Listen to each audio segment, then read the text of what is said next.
Okay, Assalamualaikum semua. Selamat datang ke Mad Tweet My Community yang sudah lama tidak beraksi. Terima kasih kerana menghadirkan diri. Today, yep, I just want to make sure we're live on Facebook. Okay, betul. We are live. So, hari ni kita akan bercerita tentang bersalin secara bedah, which is cesarean lah, especially stigma di mata masyarakat kita. So, kita punya speaker pada hari ni adalah Hello? Dr. Dengar tak? Macam dah kurang tak? Tadi okey kejap. Okey. Salam Puan Ira Sumairi.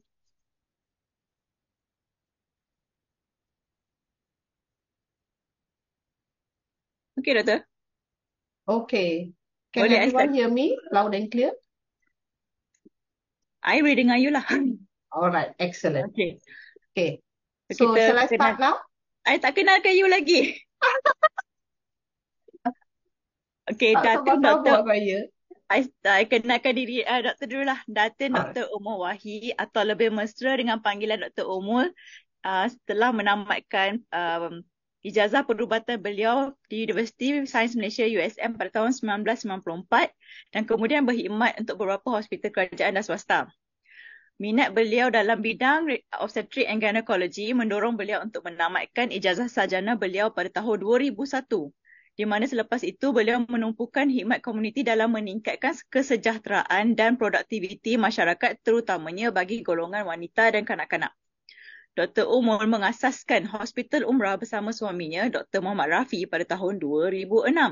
Sebagai seorang pakar, beliau sentiasa memastikan kepuasan dan keselamatan pesakit di bawah jagaannya diutamakan. Selain itu, beliau juga meminati bidang rawatan estetik patuh syariah dan merupakan seorang penceramah jemputan kegemaran dalam rancangan-rancangan kesihatan dalam mainstream media termasuklah Astro dan juga Media Prima.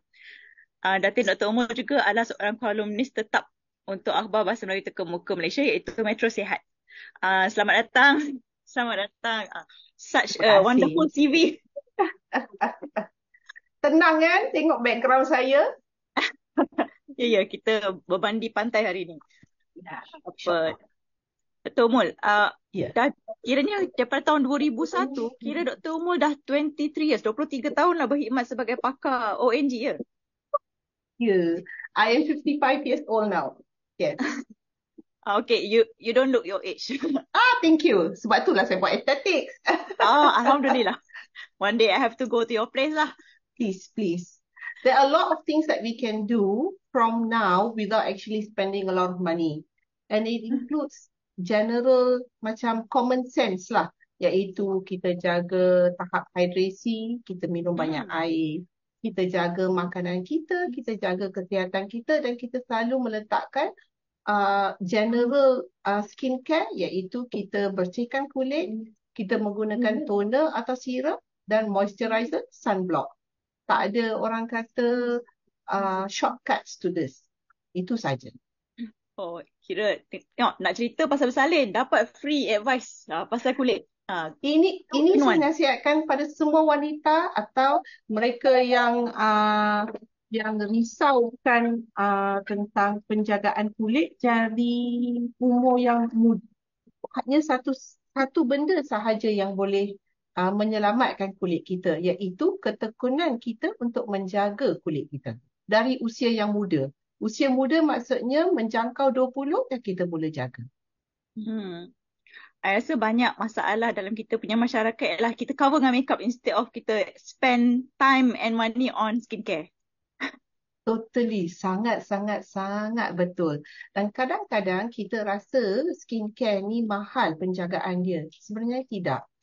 Apa-apa produk yang kita boleh beli, sama ada yang produk yang mempunyai apa yang saya kata science behind it, iaitu produk-produk yang bukan saja berjenama tetapi produk-produk yang kita can trust atau kita boleh percaya, ya.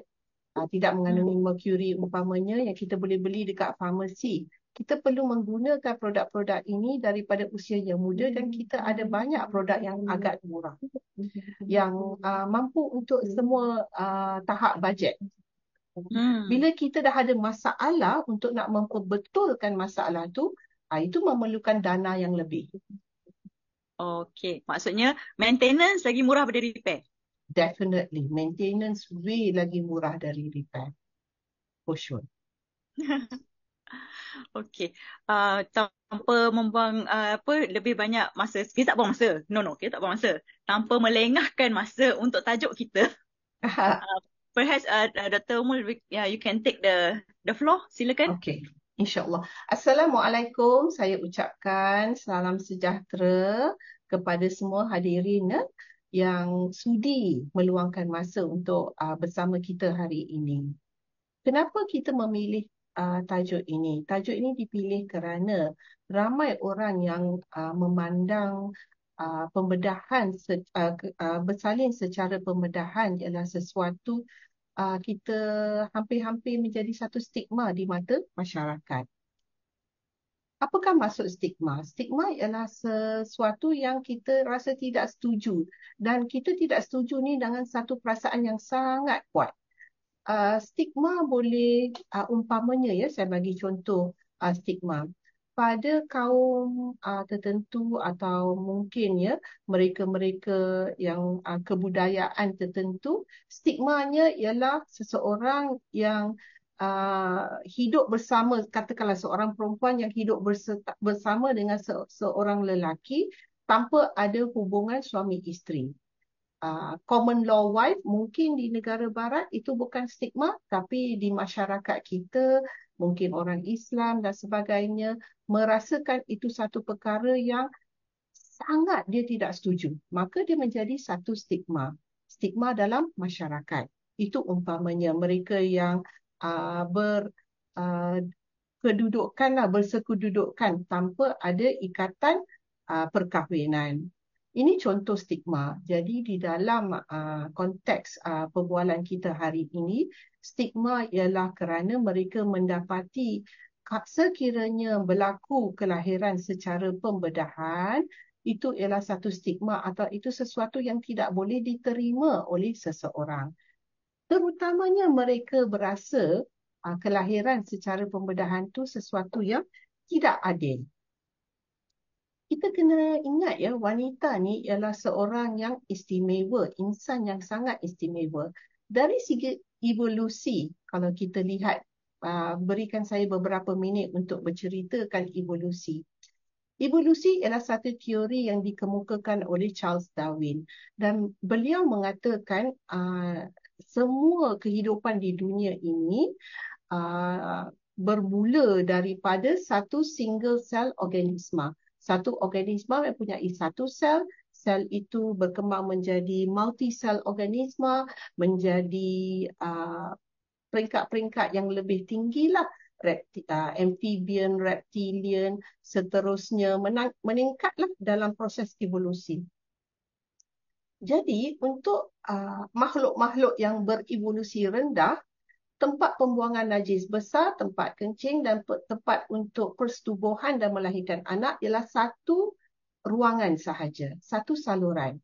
Bila evolusi naik tempat pembuangan air besar dan tempat pembuangan air kecil berlainan, tetapi pada makhluk evolusi yang lebih rendah, tempat pembuangan air besar, tempat pembuangan air kecil dan tempat untuk persenyawaan atau persetubuhan sama. Maka ada dua saluran. Wanita hanya wanita yang mempunyai tiga, iaitu satu saluran untuk membuang air besar, satu saluran untuk membuang air kecil dan satu saluran untuk reproduktif. Jadi dari segi evolusi kita jauh lebih berevolusi atau jauh lebih baguslah daripada mereka-mereka yang kita anggap sebagai makhluk berevolusi rendah. Di sini saya juga maksudkan lelaki lah. So kalau dari segi Islam kita percaya yang Tuhan Allah telah mencipta Adam. Dia dicipta dahulu. Siapa dicipta kemudian? Hawa. So dari segi evolusi pun, dari segi Islam, kita lebih tinggilah dari lelaki. This kind of orang kata special, uniqueness, memang Tuhan dah bagi dekat kita lah. Jadi kita sahaja yang mampu membawa kelahiran, membawa anak sehingga cukup bulan melahirkan. Penyakit-penyakit tertentu akan lebih senang orang kata terkenalah kepada wanita. Terutamanya tekanan darah tinggi, kencing manis, dan ini perlu pemantauan yang lebih rapi. Kita sekarang mendapati lebih ramai wanita yang memulakan atau cuba mengandung pada usia yang lebih tinggi. Dahulunya macam umpamanya ibu saya, beliau telah mula mengandung pada umur 18 tahun. Sekarang kebanyakan wanita uh, menangguhkan kelahiran sehingga sekurang-kurangnya umur 25 tahun ke atas. Saya kerap berjumpa dengan wanita pada umur 40-an yang mengandung, sama ada kali pertama atau mengandung yang seterusnya. Ada kebaikan, ada keburukan. Kebaikannya selalunya wanita yang lebih matang, lebih stabil dari segi kewangan, lebih stabil dari segi emosi, lebih mudah untuk mengaturkan cara hidup mereka sebab emosi orang kata maturity dia lebih. Tetapi pada wanita-wanita yang umur mungkin pada umur 16, 17, 18 tahun ya, 19 tahun yang kita masih anggap peringkat teenager, mungkin cara pengaturan mereka kurang teraturlah berbandingkan wanita yang lebih berumur.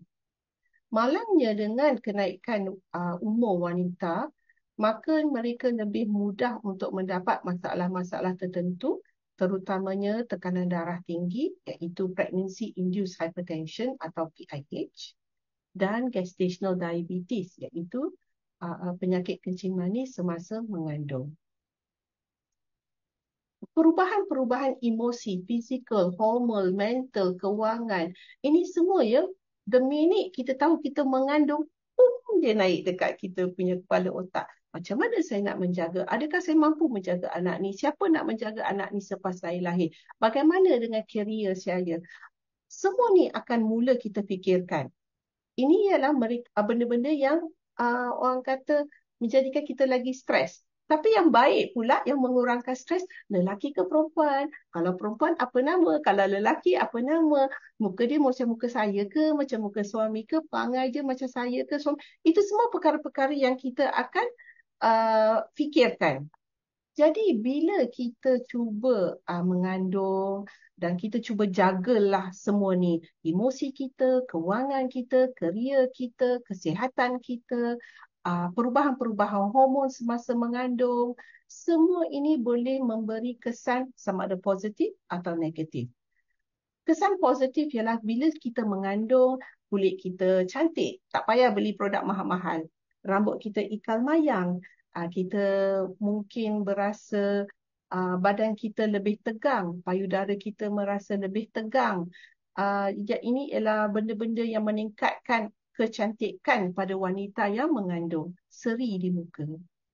Tetapi bila dia dah mula menjangkau ya trimester ketiga, wanita tu akan merasa masalah-masalah seperti penat, letih dan sebagainya. Trimester ketiga ialah trimester di mana kebanyakan wanita, 80% yang akan melahirkan anak. Bila kita bersalin normal, kebaikan dia sangat banyak. Tidak perlu saya katakan. Kita pulih lebih cepat. Komplikasi bedah iaitu luka dan sebagainya, luka terbuka, pendarahan kurang. Baby boleh dibawa terus kepada ibu. Bonding berlaku lebih cepat. Baby yang dilahirkan secara normal ya, vaginal birth, mempunyai masalah pernafasan yang kurang. Ini ialah kerana bila baby itu tertekan ya, it's being squeezed out of the vaginal canal. Bila dia ditekan keluar daripada saluran faraj, nak tak nak paru-paru juga, rib cage atau sangkar paru-paru kita juga akan ditekan. Sedikit sebanyak fluid atau air lendir di dalam paru-paru akan juga ditekan keluar. Jadi baby akan keluar, paru-paru dia kurang berair dan lebih bersedia untuk menerima udara yang baby akan hirup lah, iaitu the first breath atau kali pertama baby menarik nafas. Dan juga bila kita melahirkan anak secara normal, kebanyakan wanita lebih bersedia untuk menghamil kali kedua. Kadang-kadang saya ada wanita yang lepas melahirkan anak 8 bulan ya, melahir normal, dia mengandung, selalunya ni pocot mengandung lah, tak apalah, tapi dia mengandung. Kandungannya seterusnya mereka lebih bersedia menerima kandungan tu. Tetapi kalau wanita tu telah mengalami pembedahan dan baru 6 bulan, setahun selepas melakukan kelahiran secara pembedahan, mereka jauh lebih sukar untuk menerima kandungan yang seterusnya dalam jangka masa yang pendek. Apakah bukan kekurangan tetapi risiko-risiko daripada kelahiran secara normal? Risiko yang paling kita khawatir ialah risiko kepada impak kelahiran normal kepada lantai pelvis dan perineum.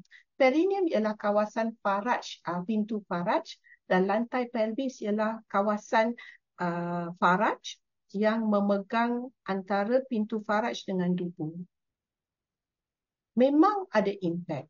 Baby kepala ukulilik kepala bayi ya selalunya antara 40 plus centimeters lah, 35 to 45 centimeters. Ini ialah satu ukulilik yang agak besar dan memang ada risiko koyak. Risiko ni bertambah sekiranya wanita itu mungkin tidak memberi sepenuhnya kerjasama sewaktu proses kelahiran. Kita cakap senang. Puan, jangan angkat punggung puan. Puan, letak punggung bawah puan. Puan, ikut cakap kita. Tetapi waktu itu ialah waktu yang mungkin wanita tu tak dapat menerima arahan, atau sekalipun dia menerima arahan, dia tak boleh proses. Sekalipun dia tak boleh proses, dia mengangkat punggung bukan sengaja. Tak ada wanita yang nak bahagian faraj dia terkoyak. Tak ada. Tak ada langsung.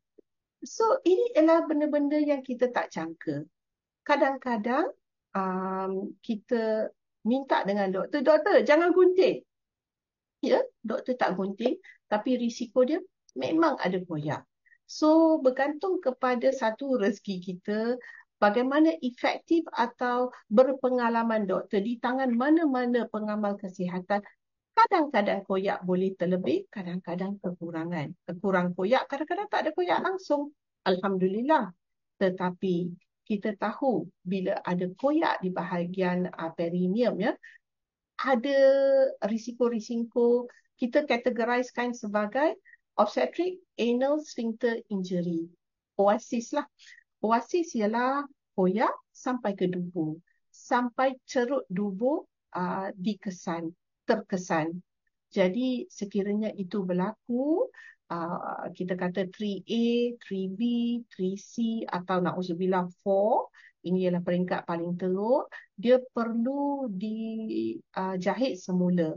Selalunya recommendation ialah jahit semula di dalam bilik bedah selepas kita dah berikan wanita tu bius yang sepatutnya supaya wanita tu tidak terasa semasa kita melakukan jahitan, memberi kerjasama sepenuhnya, doktor dapat akses semua tisu-tisu, repair boleh dilakukan dengan sempurna dan kemungkinan besar sekiranya benda ni dikesan awal, mungkin tidak perlu melakukan pembedahan-pembedahan tambahan.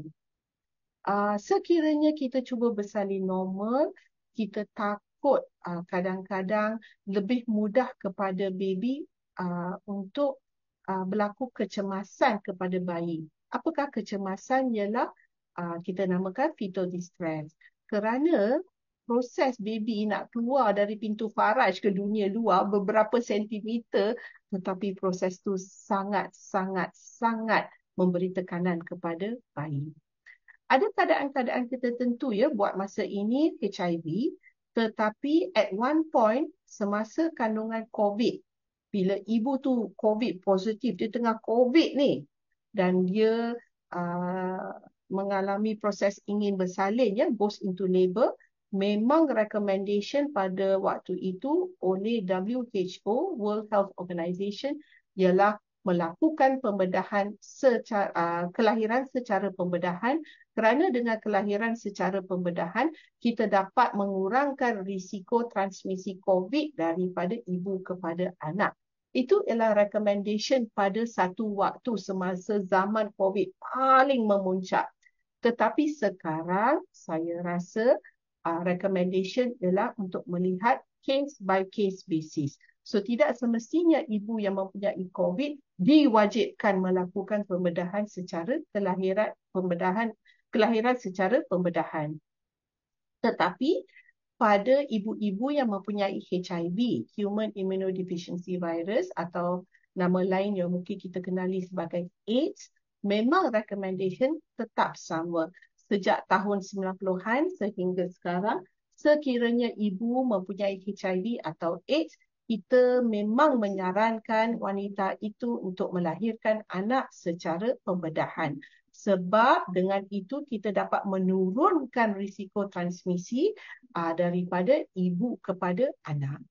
Dalam keadaan AIDS atau HIV, kita juga menyarankan ibu tidak menyusukan anak. Recommendation ini tidak berubah sejak tahun 90-an sampai sekarang. Disebabkan oleh recommendation ini, kita dapat mengurangkan kadar transmisi HIV atau AIDS daripada ibu kepada anak kepada kadar yang sangat rendah. Jadi sekarang kita jarang mendengar ibu-ibu yang memberikan HIV kepada anak sekiranya mereka melakukan kelahiran secara pembedahan dan tidak menyusukan anak, dan baby diberi ubat antiretroviral dan ibu mengambil ubat antiretroviral. Okey.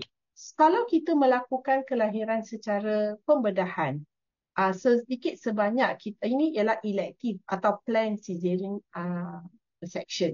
Kita boleh membuat persediaan awal. Ini terutamanya kepada mereka-mereka yang mempunyai anak-anak kecil di rumah, bebanan kerja, mengaturkan mungkinlah ibu untuk menjaga, atau sekarang kita ada confinement lady. Jadi kita akan dapat menteraturkan apa-apa yang kita lakukan secara kecemasan mempunyai impak yang negatif sedikit daripada apa-apa yang kita lakukan secara terancang. Umpamanya, sekiranya saya nak balik kampung lah, tiba-tiba saya dapat call, balik kampung sekarang. Jadi dia risiko lebih sikit lah komplikasi, kita tertinggal barang. Tapi kalau kita dah memang merancang nak balik kampung, kita dah buat persediaan, kita buat list. Ini adalah benda-benda yang kita kena siapkan. Ini kita pastikan kereta kita buat semua ni. Tayar pressure kita buat. So kita dapat persediaan. Jadi perjalanan kita lebih bagus. Itu logik lah. Daripada bersalin secara terancang, plan cesarean section, ada setengah orang nak memilih tarikh. Saya suka 20 hari bulan 2 tahun 2022. Semua 2 katakan.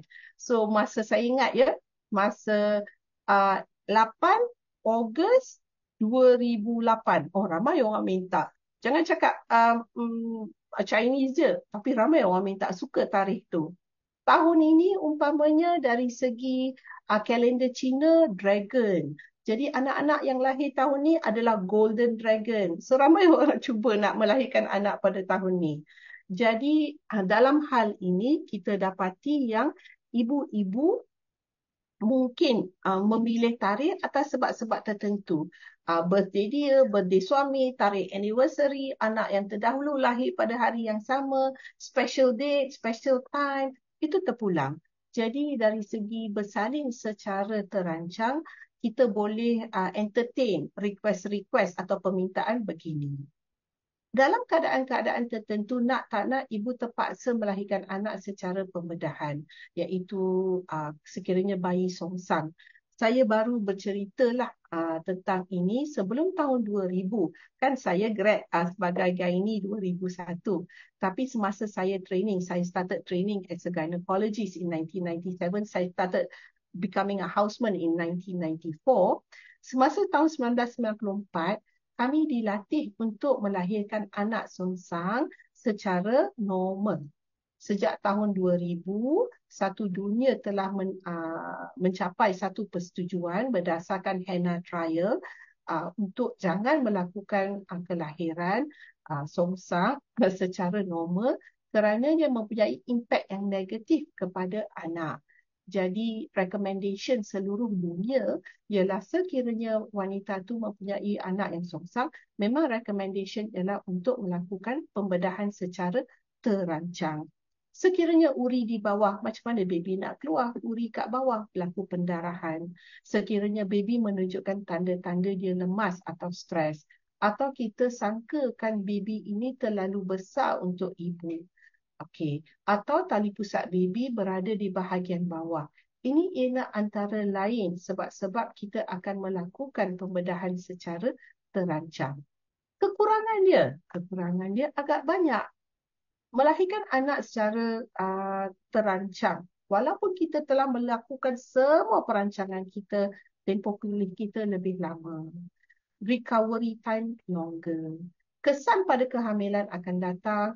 Ramai wanita yang dinasihatkan untuk menangguhkan kelahiran penghamilan seterusnya sekurang-kurangnya setahun atau 2 tahun, paling afdal 2 tahun.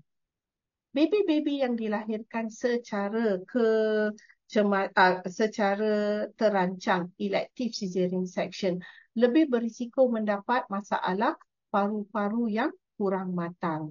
Jadi di sini kita nasihatkan untuk mengambil suntikan dexamethasone. Juga bonding kulit ke kulit, ya.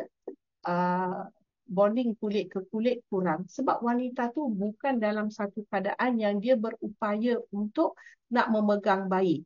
Bayangkan, satu tangan ada BP cuff, satu tangan ada intravenous drip. Macam mana ibu nak pegang bayi? Dia pun rasa tertekan, lagikan dia nak menyalurkan kasih sayang serta-merta kepada bayi.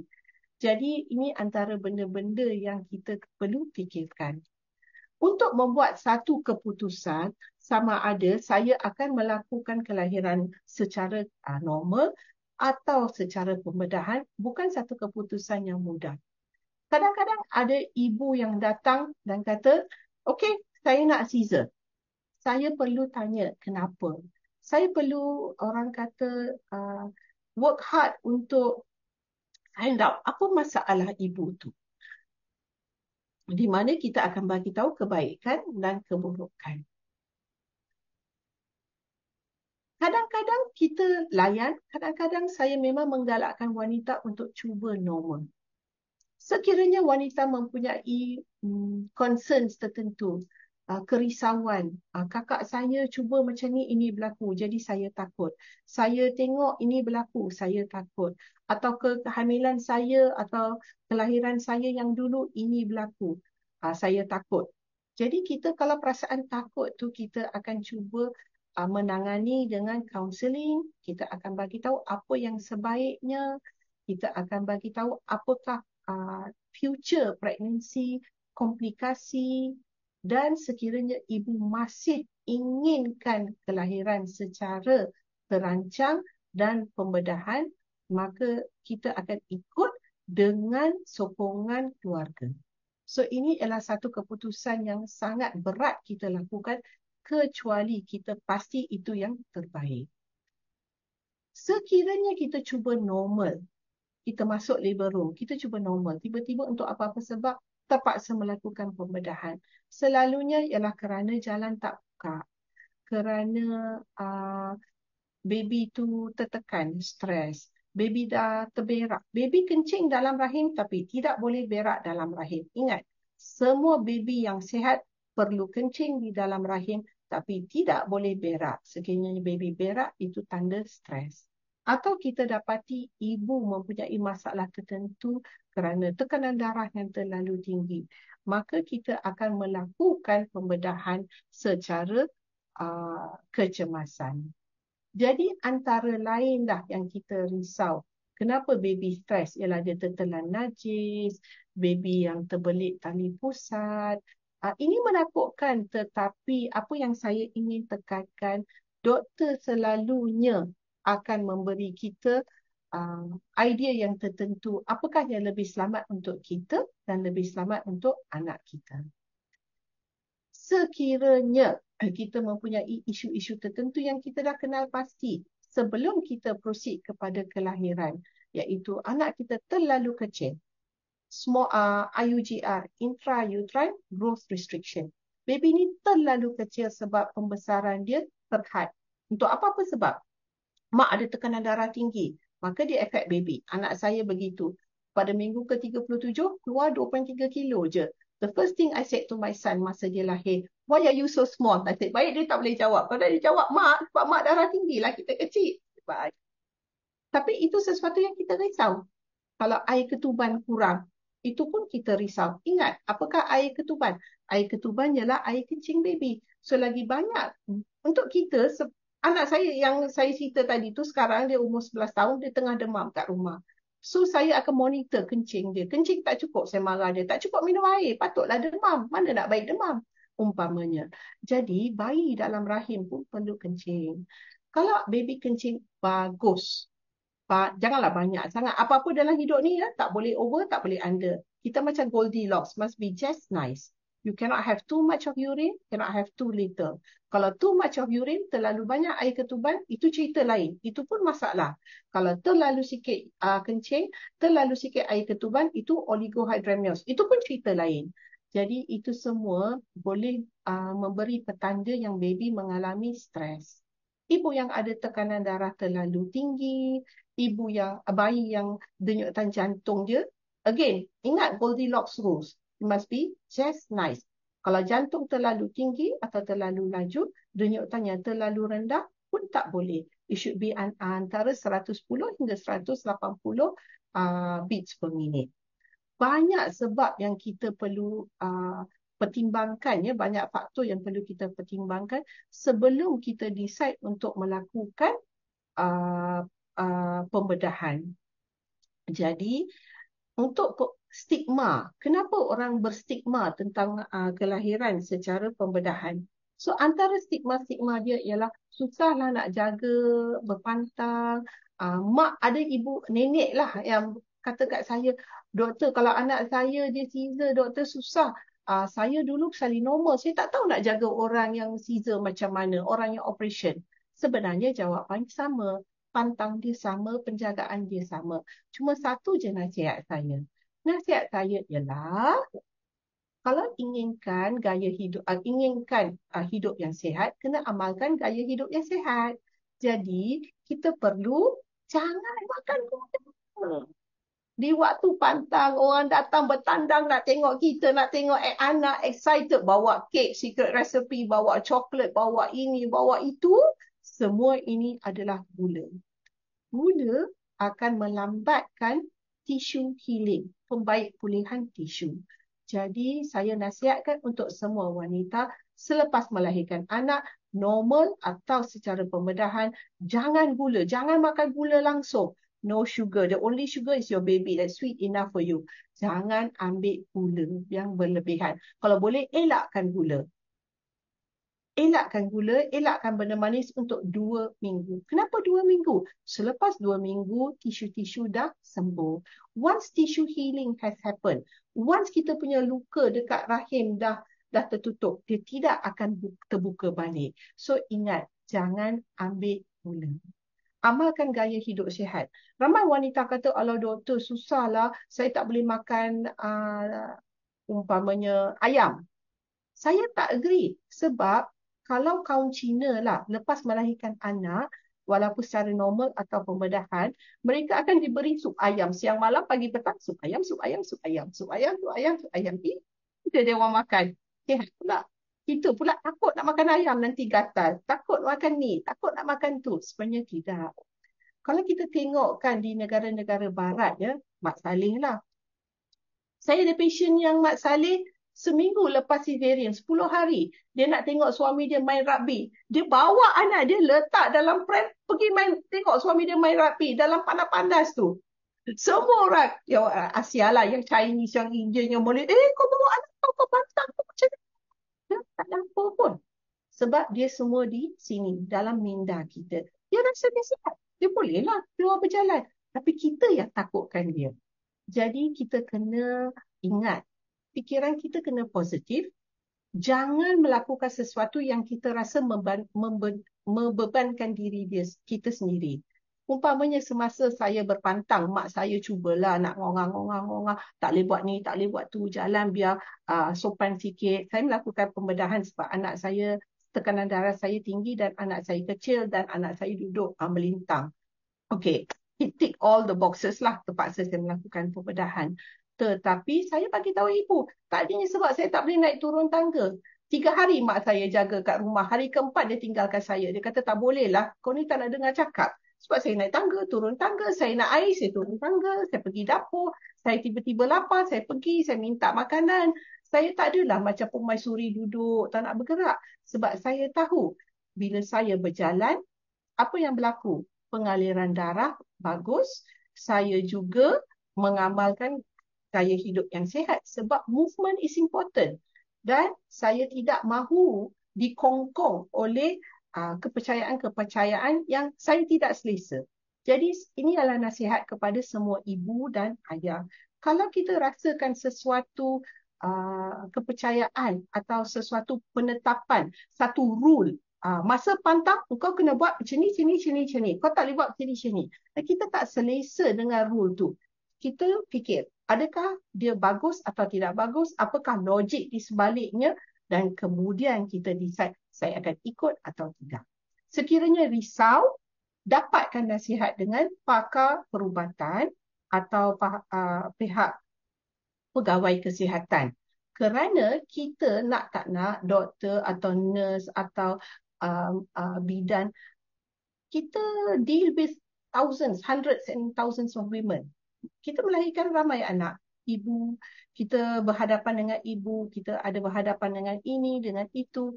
Jadi kita mungkin di dalam satu situasi yang doktor atau pakar kesihatan lebih senang untuk memberi nasihat. So, itu dia. Ada soalan-soalan yang ingin kita share?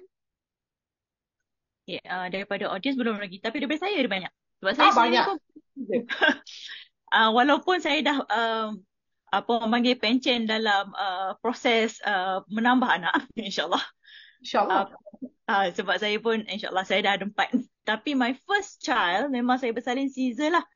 Selepas 3 hari masuk ubat macam-macam nak bagi dia keluar. Sebab anak saya macam doktor juga. Dia kecil, ketuban saya kurang. Cuma saya tak ada dah tinggi sebab masa tu saya houseman. So houseman ni tak cukup makan, tak cukup rehat. So I think itulah masalah saya masa tu. So seperti doktor juga, saya betul-betul degil, naik turun tangga. Saya rasa it's a trait. Tak boleh duduk diam.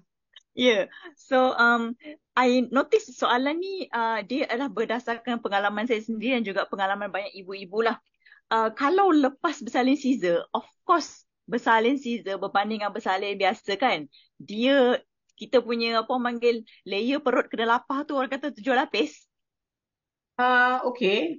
Akan dia potong, lepas tu dia potong. Ya. Kita potong kulit, kita potong fat, kita potong rectus, and then kita potong muscle, and then kita potong peritoneum, and then kita potong uterus. 6. Okay, 6. Wait. Abdominal peritoneum. 7. Dia punya ketuban, dia punya covering tu 7. Okay, so I didn't get it wrong lah. Okay. No, 7. Of course, dengan begitu banyak layer yang dipotong, lepas tu disambung balik, akan sakit lah. Tipu tak sakit. So macam mana ibu-ibu ni nak berhadapan dengan pain relief methods untuk ni? Sebab sometimes dia tak diberitahu tau nak. Saya sebab saya doktor. So saya ambil je ubat ni, saya ambil terus. Tapi it wasn't told. Is there anything that kita sebagai ni nak cadangkan kepada ibu-ibu, apa rejim ke apa ke untuk pain relief tu? Okay, first of all, kita tahu kalau kita melakukan pembedahan secara kecemasan dan kita melakukan pembedahan secara terancang, elective dengan emergency Caesar. The satisfaction from an elective Caesar and the satisfaction from an emergency Caesar berlainan. Macam doktor kata tadi, saya cuba normal 3 hari, masuk ubat. No, lala Caesar juga. So you were a little bit disappointed with the outcome of your delivery. Definitely. So that sense of disappointment already sets your mind negative. Bila kita ada some sort of emotional state associated dengan that thing. That means kita dah disappointed sikit.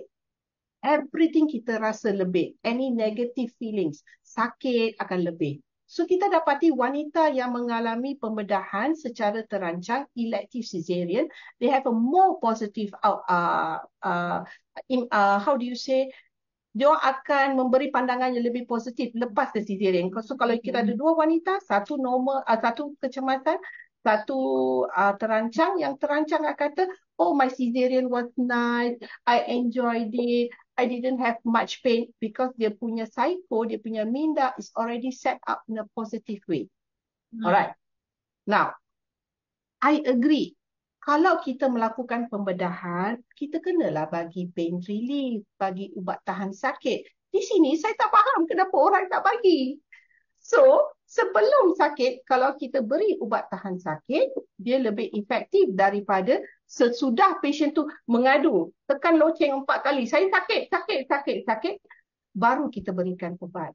Jadi, kalau di sinilah saya punya praktis, saya akan bagi ubat siap-siap, ubat tahan sakit untuk 3 hingga 5 hari selepas kelahiran, sama ada pembedahan kecemasan atau pembedahan elektif. Saya akan pastikan sekiranya there is breakthrough pain. Maknanya dah bagi pun still ada sakit. Saya akan top up. So kita ada ubat seperti yang biasa ya, kalau kita tak allergic. Yang simple-simple. Panadine. Apakah Panadine? Dia adalah combo paracetamol dan codeine. Codeine buat kita macam khayal sikit. So they gives us a sense of sedap, little bit high. Panadol gives us the pain relief. Codeine also gives us pain relief. 8 mg of codeine, 2 tablets is 60 mg. Tak tinggi dos dia. Tak adalah sampai high, kita tak sedar diri, but it gives you a little bit of a buzz. 2, mefenamic acid, iaitu Ponstan. Kalau mereka nak makan ubat-ubat NSAIDs lain macam Brufen, Simplex, boleh. 3, sekiranya kita masih ada breakthrough pain, there is something called Acoxia. Acoxia is a very, very good painkiller. Kita ada 90 mg, 120 mg. The thing with Acoxia adalah kita hanya boleh berikan sekali sehari. Panadine kita boleh ambil 3 kali sehari. Mefenamic acid atau Ponstan atau Brufen atau Voltaren 3 kali sehari. Acoxia sekali sehari. Kita juga kalau tidak boleh mampu makan, kita boleh meletakkan Voltaren atau diclofenac dalam bentuk suppository masuk ke dalam tubuh. Still works the same way. Untuk mereka yang still ada sakit, injection, kita akan berikan injection. I never allow a patient untuk keluar daripada ward kecuali kalau pasien tu mampu berjalan dari katil ke tandas tanpa bantuan, dan untuk dia buat begitu, dia mesti tak ada sakit. So, make sure that as a doctor, you give adequate pain relief sebab sure sakit. Guaranteed sakit. Kedua, kita sebagai pesakit, ambil pain relief. Now, kalau kita ada Panadine, which is paracetamol and codeine, dan mefenamic acid, janganlah ambil serentak. Sebab in between kan kita ada breakthrough pain. So, if me, I will recommend Panadine, say 7 a.m. Kemudian at about 10 a.m., mefenamic acid. Kemudian at about 2 p.m., macam itulah, so stagger. For the first 2-3 days. Selepas 2-3 hari, badan kita dah beransur pulih, tahap kesakitan kita berkurangan. Definitely. It is the first 2 days lepas cesarean yang paling sakit dan paling kritikal. Ya, saya sangat setuju dengan doktor. So, saya dapat simpulkan kat sini lah. If you yang mendengar ni adalah seorang pesakit lah. Kira you seorang pesakit, you bakal ada cesarean atau you mungkin tercesarean. Ter-cesarean kan. Kita sebagai orang yang sakit, yang bakal sakit ni, kita kena ingat untuk minta ubat sakit tu. Kadang-kadang orang terlepas pandang. Kerana Yes. tahan sakit. Tapi jangan senyap. Jangan senyap. Buka mulut. Cakap, doktor, saya sakit. Doktor, kadang-kadang, tak maaf lah, doktor kadang-kadang sibuk atau dia pandang enteng. Dia kata, alah, biasalah, pastilah sakit. Bangun je jalan, sakit hilang. No. Kalau kita masih rasa, tahap sakit setiap orang berlainan. There are some people, I know somebody who had 8-hour surgery, 8-hour surgery. Habis pembedahan, major abdominal surgery pukul 8 malam. Esok dia tu, doktor tu suruh dia bangun berjalan. Pukul 10 pagi, dia boleh, hari ni pukul 8 malam 8 hours, dia habiskan 8 hours of surgery. Pukul 8 malam habis, pukul 6 petang, habis pembedahan. Overnight dia tidur, esok pagi tu pukul 10 dia orang dah kejutkan dia kan, suruh bangun berjalan kan, because major surgery, abdominal surgery. Dia berjalan dari katil ke tandas dengan bantuan. Dia paksa diri dia jalan. Ini ialah kerana walaupun sakit, kita tahu kita terpaksa berjalan. Tetapi apa dia buat? Dia minta ubat tahan sakit. Dia minta sama ada dalam bentuk suntikan, dalam bentuk suppository masuk tubuh, obat makan, macam-macam. Kita ada macam-macam kaedah untuk menyalurkan ubat. Minta je. Ask and you will be given. Betul. Ini kalau kes orang terlupa bagilah. Tapi most of the time orang tak ingat pun untuk minta. So kita sebagai orang yang bakal sakit ni minta. Sebab sebagai orang yang macam saya sendiri, saya startkan diri saya dengan tramadol dan PCM masa tu. This was 12 years ago cerita lah, saya sendiri ingat. So every 6 jam saya akan makan tramadol campur PCM. Saya rasa 1 gram campur 1 gram PCM dengan 50 mg ke tramadol. Allah, tak ingat dah. So 25 to 50 mg. So kita ada Ultraset. So that one really helpful lah. This is pengalaman saya kongsi lah juga. Okay. Dan kebanyakan ubat tahan sakit selamat untuk wanita dan yang sedang menyusu. So janganlah takut. Kecuali kalau kita allergic lah. That one different story lah. Tapi kalau you have no known allergies, you tak ada allergic pada apa-apa ubat, please ask the doctor. Katakanlah Panadol, Panadine tak jalan, Constant tak jalan, minta Akoxia tak jalan, then go ahead, go on, take. Sometimes we need to give a little bit of narcotics lah. Macam some women are on PCR morphine 24 hours after surgery. Some people on epidural lah. They continue epidural 24 jam lepas surgery. Some. Especially kalau pembedahan tu rumit, pembedahan tu complicated, ada banyak benda. Okay, just nak ingatkan, pembedahan kali pertama is usually tak sesakit pembedahan kali kedua. Pembedahan kali ketiga selalunya lebih sakit daripada pembedahan kali kedua. Dan seterusnya. Kenapa? Setiap kali kita melakukan pembedahan pada tempat yang sama ada parut. Parut ni are called adhesions. Jadi parut ni kita terpaksa potong dan kadang-kadang di situlah dia sakit. So ada wanita yang mengadu, kenapa dulu saya tak sakit, sekarang saya sakit? Sebab dia ada adhesions.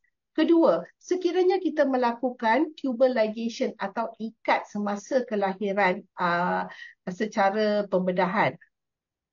So katakanlah saya dah 3-4 kali pembedahan cesarean, sekarang saya anak keempat ke kelima ke, orang kata tutup kedai lah kan, saya tidak mahu melahirkan anak lagi, saya dah 40 lebih, saya bersedia untuk menggunakan kaedah perancangan yang berpanjangan. So saya minta dengan doktor lepas melahirkan anak, lepas cesarean, boleh tak doktor ikat? Doktor akan potong dan ikat saluran fallopian. Semasa itu, expect a little bit more pain daripada pembedahan cesarean yang biasa. A little bit more. So kalau kita dah tahu, kita expect the pain, kita tak panik. Apa yang berlaku bila kita sakit? The first thing, ya Allah, something's gone wrong, something's gone wrong, something's gone wrong. Why am I having this pain? Orang lain sebelah saya, kakak tu bangun berjalan, saya tak boleh. Tak boleh bandingkan diri kita dengan orang lain.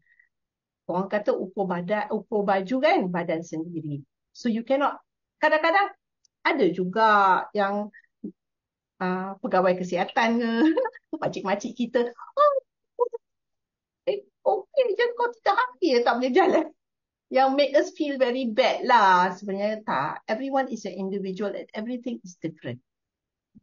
Betul tu. Okey, kita kongsikan pengalaman daripada Puan Engku Sharifah Nomira. Saya adalah ibu yang bersalin caesar sebanyak 4 kali dan semuanya secara emergency. Saya pentingkan mental health saya selepas bersalin. Abaikan negative vibes yang ada di sekeliling dan alhamdulillah pantang saya sangat tenang. Terima kasih Puan Engku Sharifah Nomira. So betul lah, mula-mula orang kita tak boleh tutup. Stigma will still be there. Cuma kita sendiri handle stigma tu macam mana. So Puan Sharifah Engku Numira ni said it very aptly. Macam contoh dalam kisah ni, dia bersalin Caesar, emergency pula tu 4 kali. So, like you said just now lah, dari segi mental tu dia ada sedikit disappointment. Tapi the way dia bawa diri dia ni, Alhamdulillah sangat-sangat hebat. So, terima kasih kerana berkongsi pengalaman Puan lah. Totally I agree. Because this is also saya rasa lah, ialah sokongan daripada bukan saja suami, tapi orang di sekeliling kita. Sekiranya orang di sekeliling kita memberi kita positivity, positive vibes, sokongan, tak apa, ni okey, janji awak selamat, anak selamat. No. Everything is positive, okay. Kalau orang sekeliling kita bagi kita negative one, macam saya katalah, anak aku dulu Caesar okey je, kau sampai 3 hari tak boleh jalan, apa ceritanya? Sakit ke? Ada komplikasi ke? Then already kita punya dalam minda kita, something is wrong. Betul tu. And we also have a question daripada Bavin Raj Tangaraju. Apakah pantang yang sebenar selepas lahir normal dan lahir cesarean? Dari segi makanan, ada perlu elakkan apa-apa selain daripada makanan manis? Untuk saya, tak ada pantang. Do what you feel is comfortable and what you like to do. Tapi be reasonable lah. Janganlah hari ini bersalin normal, lepas 3 hari naik treadmill nak kurangkan berat badan. That is not reasonable. Let's be reasonable lah. We are all adults, kita fikir. So, I know somebody who Caesar kali ketiga. Lepas 3 minggu Caesar dia dah treadmill. 3 minggu.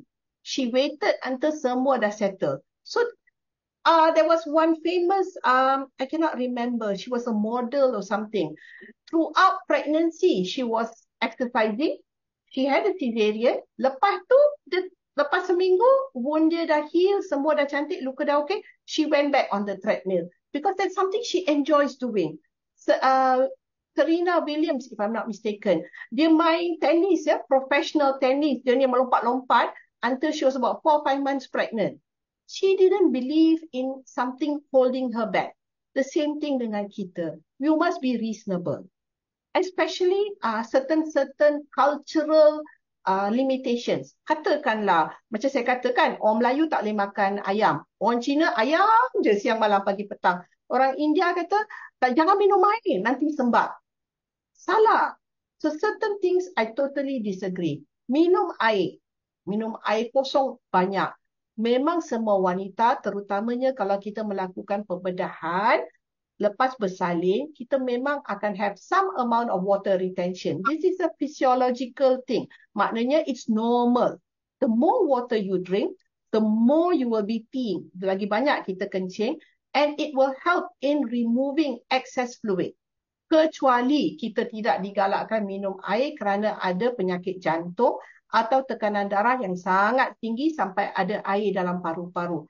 These are the 2 situations yang kita tidak galakkan wanita minum air. The rest of you women, lepas bersalin normal atau lepas bersalin cesarean, tolong minum air masak sebanyak yang mungkin. Lagi banyak kita minum 2 to 3 liters a day akan improve kita punya pengaliran darah. Kedua, menggalakkan penghasilan susu. Apakah susu? Susu ialah air. Kau tak minum air, kencing kuning, pekat, macam mana nak dapat susu? The body akan membina kencing dahulu. Ada extra fluid, baru dia akan membina susu.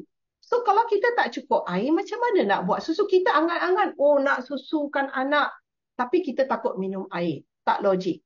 Free. Bila kita minum air banyak, najis kita lawas. Apakah najis yang lawas? Najis yang macam lembut. Kalau najis keras macam tai kambing, kering kan? Maknanya tak ada air. So, banyak air supaya najis kita lembut. So, kita ada effortless voiding. Duduk je kat jamban tu, zup dia keluar. Sedap perut, sedap kita punya dubur, sedap sihat badan. So, minum air untuk menggalakkan peredaran darah yang bagus, untuk menggalakkan penghasilan susu yang mencukupi, untuk menggalakkan penghadaman usus dan pembuangan najis. Ini antara lain benda yang perlu kita ingat. Elakkan manis, tapi banyakkan air. Sangat-sangat penting. So kalau kita tak takut nak minum air kosong, air masak, minum air dalam bentuk sup. Macam kita buat sup sayur ke, sup ikan ke, sup ayam ke, whatever sup. So there's fluid, banyak sup. minum dalam minuman-minumannya bernutrisi. Katakanlah kita minum susu, ini pun akan meningkatkan pengambilan air. So nasihat saya, gula jangan makan, bukan makan lebih, jangan makan. Air lebihkan sebanyak yang boleh dan stay active as long as you are capable. Maknanya berjalan, naik tangga, turun tangga, buat aktiviti harian. Don't be ridiculous lah, tiba-tiba nak cuci baju dengan tangan. Tak boleh lah. Certain limitations you have to accept. Kita baru melahirkan anak. Tapi otherwise, be active. Do not let people bully you into doing something that you are not comfortable with. Saya kan ada pesakit. Dia datang dengan suami dia lah. So, pembedahan kan. Pembedahan cara terancang. Kita dah buka semua plaster semua kan. Maknanya, dia dah melahirkan anak, dah balik rumah. Hari ketiga, keempat, dia datang untuk post-operative review. Hari ketiga, keempat. So, dah buka plaster semua. Saya tanya dia, Puan, tak bawa ke anak-anak lain? Dia kata, susah doktor. Lepas ni saya nak pergi Kentucky. Saya nak makan. Saya kempunan makan ayam. Tapi kalau saya bawa anak-anak saya, doktor, nanti habis dia cerita dengan nenek, saya makan ayam. Habis saya kena marah. So, saya nak diam-diam pergi Kentucky. So, dia makan Kentucky, tapi dia takut kena marah dengan mak dia. I don't see anything wrong. As long as she feels it is comfortable for her. Reasonable. Let's be reasonable. Itu saja saya akan galakkan. Exercise or keep active. Drink lots of water, fluid. Dan jangan makan makanan yang mempunyai kandungan gula yang tinggi atau karbohidrat. Makan benda lain, sayur, buah, ikan, ayam, whatever you are comfortable, whatever is your makanan ruji, eat it. Eat as much as you can. And therefore, you ingat ya, this is something we all forget. Kita belanja beratus ringgit nak beli susu. I won't name susu. Ada setengah susu, satu tin, 900 gram, RM130 susu baby baru lahir. You spend that money, kita belanja duit nak beli susu. Kita lupa. Sekiranya kita belanja duit kat diri kita sendiri, makan makanan yang berkhasiat, makan makanan yang bervitamin, take care of yourself. Susu yang kita hasilkan jauh lebih bagus daripada mana-mana susu yang you boleh mampu bayar. So, don't spend it on formula milk. Spend it on yourself. Make sure that you produce milk of excellent quality because susu ibu tiada tandingan dalam dunia ini. Betul, doktor, betul. Speaking of poin ketiga pasal minum air untuk meningkatkan perlawasan tu, actually betul sangat. Sebenarnya kan ramai orang salah faham yang kalau ibu yang bersalin normal je takut nak membuang air besar lepas bersalin. Tapi actually it's wrong sebab sebenarnya lepas bersalin Caesar pun for anak pertama saya tu, I had difficulties juga sebab kita kena guna muscle perut tau nak tekan. So, I underestimated sebenarnya. So, it was a really eye-opener lah kiranya. Kira penyesalan itu sangat tegar. Saya sampai hari ni boleh ingat. Menyesal dia. So, sebabkan tu, sebab also I'm also a woman lah. And you know, like I said, it happens after some time. Kita dah biasa, kita dah kerja lama kan. So, kita know what are the problems. So, my practice is lepas bersalin, saya akan bagi ubat lawaskan najis. Bila hari ketiga, patient datang balik untuk jumpa kita, antara question yang kita tanya, kau dah berak tak? Kalau yang belum, mungkin kita bagi ubat pelawas, enema. Sebab it's the first time kita buang yang paling sakit. Yang kedua, ketiga tu selalunya okay. It is the first time lepas melahirkan anak secara normal atau pembedahan, kita rasa paling seksa nak buang air besar. Lepas tu, it's okay. So, I think it's also mental tau. Kita macam terfikir-fikir macam mana ni. Sebab dia macam kita baru melepasi satu fasa yang sangat traumatik. Body kita went through so much. Lepas tu, you nak start a physiological thing for the first time. It's actually pun tak senang lah. In fact, macam I kongsi cerita my own family member lah. Lepas bersalin normal, dia tak boleh kencing. Tak tahu dia macam akibatnya dia kena balik dengan tube. So nak kata semua benda tak boleh macam pembedahan je yang teruk. Tak, sebenarnya dua-dua benda ada risiko masing-masing. Tapi nak cerita je fisiologi kita pun boleh terganggu. So ibu-ibu ni dia lahir tu bukan dia terus back to normal. So kita kena jaga diri kita tu, orang sekeliling pun tolong jaga kita sekali, bukan jaga baby je, jaga ibu tu, sebab ibu tu penting sebenarnya. Ramai orang tak nampak benda tu, yang ibu yang penting. Di sini ya, sokongan family member, sokongan positif sangat penting. Jadi saya suka bila wanita tu datang balik, dia bawa mak dia ke untuk postnatal check up ya. Saya suka bila dia bawa mak dia ke, atau siapa yang menjaga dia, suami atau mak. Kerana kalau ibu tu ada soalan, doktor, saya boleh minum air tak? So depan-depan mak dia, saya boleh kata, puan, saya memang galakkan puan minum air. Kalau kata-kata tu datang daripada saya, mak dia, okey lah, dia macam ada carry some weight lah. So dia balik, dia minum air, dia cakap dengan mak. Doktor kata, boleh mak, kita nak minum air. Tapi saya ada juga ibu-ibu saya nasihatkan, kita kena jaga hati orang yang menjaga kita. Kerana ibu kita ke suami kita, siapa-siapalah yang memberi nasihat, mereka semua ada good intention, iaitu niat yang baik untuk kita sihat. Pada pandangan dan pendapat mereka, melakukan umpamanya ini ialah bagus. Mungkin kita tak setuju. Jadi kita test the waters, kita tengok macam mana. Kalau saya cakap dengan ibu, saya nak buat macam ni, ibu saya suka ke tak? Kalau ibu saya sangat resistant, tak boleh minum air. Kita rasa kita perlu buat diam-diam lah kat bilik, dalam almari tu. Soroklah 1-2 botol air mineral. Minum sorok-sorok. Janganlah depan ibu. Ibu kita minum air ya. Ibu tak bagi pun doktor kata boleh. Janganlah. Sebab, like I said, everyone has the best intentions for us. And kalau kita ada good support, social support, kita kurang sikit merasa murung dan kita senang sikit mengharungi waktu berpantang. Untuk saya, that's very important. Sebab postnatal depression berlaku kerana kita mendapat kesukaran untuk mengharungi waktu berpantang. Jadi di sini family support sangat penting. Social support. Negara-negara Asia kurang sikit risiko postnatal depression. Satu sebab kerana kita mempunyai good social support. Negara-negara barat, kau bersalin lah hari ni, kau balik rumah lah dengan baby, kau kena jaga.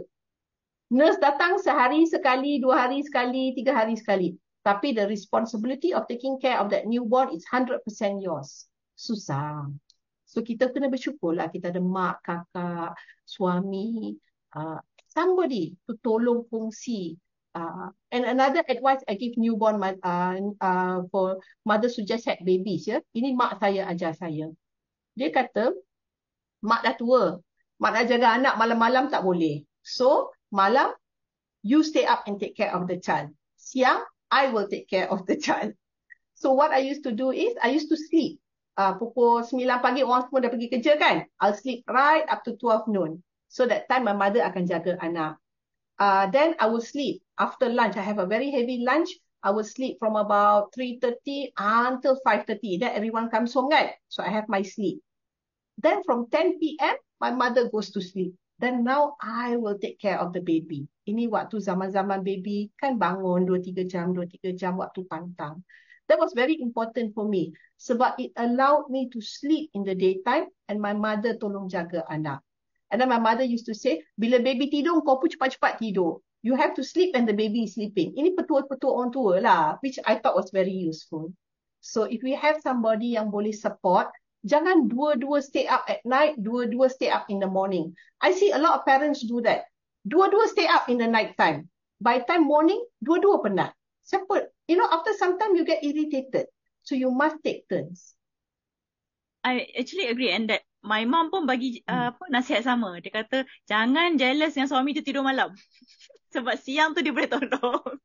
Exactly. Saya setuju. Because you don't want two zombies. That's what her words is. You don't want two zombies. Totally. Sometimes we are so excited, husband excited, semua mak kita excited. Tapi the orang kata the spirit is willing, tapi the body is weak. How long can you go on without sleep? Cannot.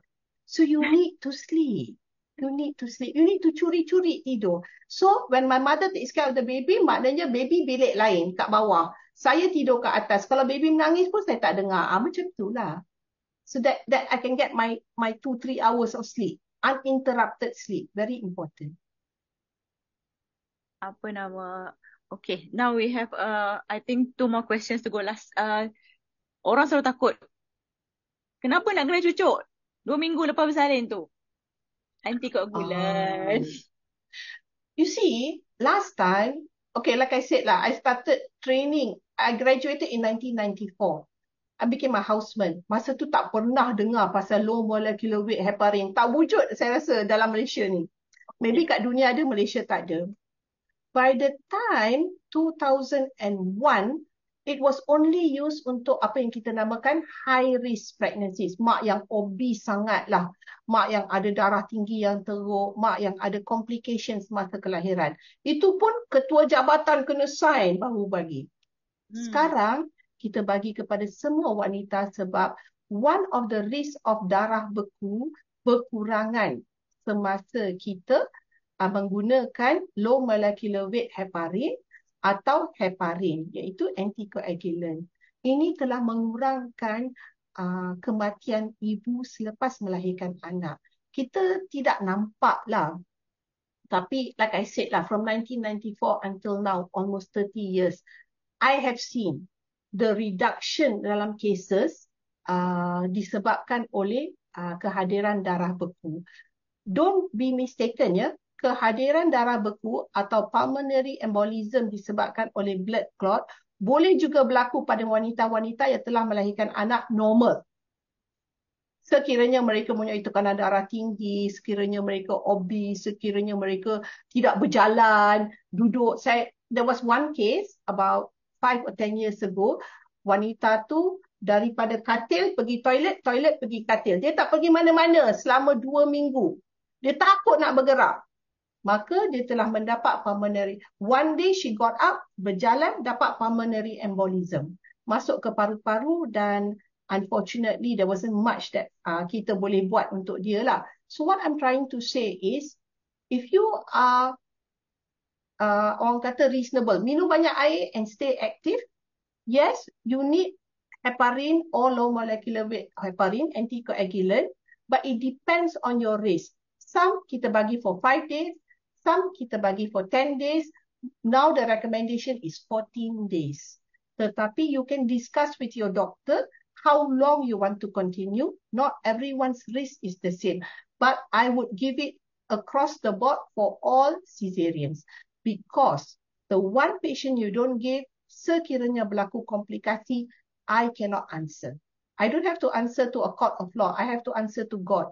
Because it is a recommendation based on science. So we have to do it. I'm sorry. I know you don't like it. Ngeri jarum.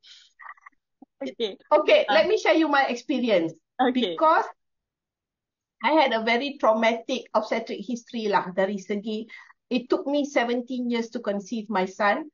I had 5 miscarriages and the 6th pregnancy was successful. I had so many IVF. So they didn't understand why at the age of 43 I conceived. So my risk factors were so many that I was on heparin from the word go. From the moment I knew I was pregnant, every day saya cucuk low molecular weight heparin until I was 36 weeks. Every day cucuk. Macam orang cucuk insulin. Have to lah. Sometimes the ends justify the mean lah. Maknanya apa yang kita nak, kita terpaksa lah. So imagine me 9 months cocok and you all 2 minggu. Tak apalah, not so bad. Okay, last but not least, boleh doktor sharekan danger signs dalam patients yang ada lepas caesar. Maksudnya lepas patient telah bersalin caesar di balik rumah kan. Yes. Apakah benda yang menyebabkan dia kena alert kalau benda ni berlaku pada dia, dia kena pergi hospital dengan segera? Okay, first of all, when you walk out of the hospital, you keluar, you should be fine. You should rasa segar, letih, tak sakit, sakit manageable dengan ubat. Bila makan ubat, sakit hilang. You boleh kencing dengan lawas. Mungkin tak boleh berak lagi, tak apa. Sometimes, it takes 2-3 days untuk usus you jalan. So, you must be able to sit up, comfortable, tak ada sakit. Makan ubat, boleh tahan sakit, boleh jalan lah to a certain extent ke tandas. Boleh comb your hair, boleh buat aktiviti harian biasa-biasa, boleh. Sekiranya sakit itu, makan ubat pun tetap sakit, sakit tak hilang-hilang, please come back. Kalau pendarahan, usually kalau pendarahan nifas jauh lebih sikit daripada pendarahan semasa bersalin normal. Tetapi kalau pendarahan tu 1 jam, 2 jam, 2 pad, 3 pad habis basah. Please come back. 3, kalau you rasa pening-pening, nak bangun, tiba-tiba pening. Rasa macam nak pitam. Lepas tu okey sikit. Lepas tu, no. Don't wait for the second time. Go and see the doctor. Keempat, you should have a fairly good appetite. Selera mesti ada. Dahaga, selera makan, nak makan. Tak boleh makan banyak pun. Tapi you should feel hari demi hari it improves. Kalau hari ni you rasa tak ada selera, esok pun sama je. You have to come and see a doctor. By 3 days, lepas melahirkan anak, you have to be able to buang najis. But before that, you mesti buang angin. Kalau tak boleh kentut, rasa bloated, rasa sakit, please see the doctor. These are all worrying signs. Kalau kita rasa perut kita kembung, macam drum, boleh berdebum-berdebum, ada bunyi, kembung. Kita rasa tak boleh buang angin. Kita rasa muntah loya, tak selera makan. Kita rasa tak mampu jalan. Kita rasa pening-pening bila duduk. Kita rasa pendarahan kita lebih banyak. You shouldn't have 1 pad. You see, kita tukar pad kerap. Tapi tak bolehlah 1 jam tu 1 pad habis basah. Kita rasa kaki kita bengkak, terutamanya sebelah lebih bengkak daripada sebelah lagi satu. Itu paling saya takut. Itu ialah tanda deep vein thrombosis. Sekiranya sebelah kaki kita lebih bengkak, lebih merah, lebih tegang, lebih sakit daripada kaki yang sebelah lagi. Kalau dua-dua bengkak tapi tak sakit, you see your doctor, make sure your doctor yang give you the green light. Jangan risau puan, tak ada apa-apa. Yes. Tapi kalau satu kaki lebih sakit, lebih bengkak, lebih merah daripada kaki yang sebelah lagi, please see your doctor immediately. Pukul 2 pagi pun pergi hospital. Pergi. Sekiranya payudara kita bengkak sampai kita rasa nak pegang pun tak boleh, also see your doctor. Sebab kadang-kadang kita boleh buat warm compress, kita boleh ajar patient macam mana nak express milk dan sebagainya. So these are the things I would worry about. I want you to feel like a human being lepas pembedahan. Tak nak rasa macam Sometimes you don't feel human. You tak nak rasa macam manusia, macam zombie je berjalan. Tak ada. You must feel human. And you must feel excited you're going home. You must feel excited you have a child in your hands. You must have that excitement. And that will help you recover faster. That's what I feel. Okay. Thank you very much. But we have concluded our Q&A session. And great talk. Thank you. Sangat, it's very close to my own heart because I've been dah jadi, yelah, macam mengimbau kenangan. Orang kata, kenangan lalu menggamit jiwa gitu. Tapi you wish you knew this before you had your cesarean. You know, actually satu benda yang saya nak share kan, sebagai seorang yang sangat degil, masa tu, yelah, kita kan muda, excited, degil. So, what happened was that, betul lepas bersalin Caesar kan, dia kata kat kita kan dapat epidural pula dah, spinal kan. Yes, spinal. So, dia kata, jangan bangun 6 jam. Which is, okay, kita tahu jangan bangun 6 jam. Lepas tu, one thing is saya nak cerita, masa saya nak masuk epidural tu, it was a tight, macam tight space. So, dia cucuk sampai 6 kali baru dia berjaya jumpa the space for the spinal tu lah. For the spinal, bukan epidural, sorry. So what happened is that dengan degilnya, saya ngam 6 jam, saya on the dot. 6 jam, I just bangun, minta syringe dan tanggalkan sendiri saya punya CBD and I walked to the toilet alone. Saya mandi terus on the spot. Lepas tu, saya rasa rimas. Itulah dia. Kerana kedegilan tersebut, hari pertama kan kita ni, lepas tu kita dah discharge. Dia discharge I agak awal lah sebab laju sangat dah berjalan kan. So, dia cakap, segar dah ni. Okay, discharge. So what happened is that hari ketiga tu, hari kedua nak masuk ketiga, I kena this very bad headache. Headache yang tak boleh angkat kepala. Yang sampai kita kena, apa orang panggil? Macam bed rest lah. Macam you nak mandi kan, you kena turun pada katil macam you menyusur macam ular. Sebab you tak boleh angkat kepala langsung. Rupa-rupanya it's called spinal headache. Sebab kita suddenly bangun kan. So the spinal punya pressure tu tak dapat nak normalize lagi. Ditambah pula dengan I dicucuk 6 kali tu, dia probably ada micro leaks. So dalam kata lain, jangan ni sangat lah. Jangan excited sangat juga. Excited boleh, jangan excited sangat. Okay, the thing is, lepas cesarean, kita memang digalakkan untuk lie flat. Dulu-dulu ya, kita guna spinal bore needle yang besar. So chances untuk microleak lebih tinggi. Sekarang kita guna bore yang kecil sikit, so kurang. Kedua, expertise. Dulu, saya bukan nak kata apa, doktor nak buat spinal tu kadang-kadang 2-3 kali. Sekarang most of anesthetic sekali dapat. Okay. Ketiga, you have to drink a lot of water. Keempat, kalau you boleh lah, minumlah kopi ke once a day. Because all this helps in spinal headache. Coffee. Once a day. Once. Satu kali sahaja. Okay, once. Okay, thank you very much, Doktor. Saya nak tanya lagi kepada kita punya apa orang panggil participants. Dapat tak QR nampak tak kat screen? Sebab ada yang komplain tak boleh nak nampak QR dekat screen. Link kehadiran pun tak boleh masuk Boleh ada feedback tak?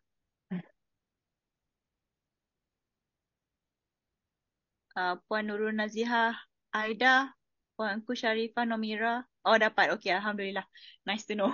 Kita sediakan sijil juga untuk kita punya participants. So adalah kira manggil teringat-ingat. Boleh tengok, oh ada certificate of attendance gitu.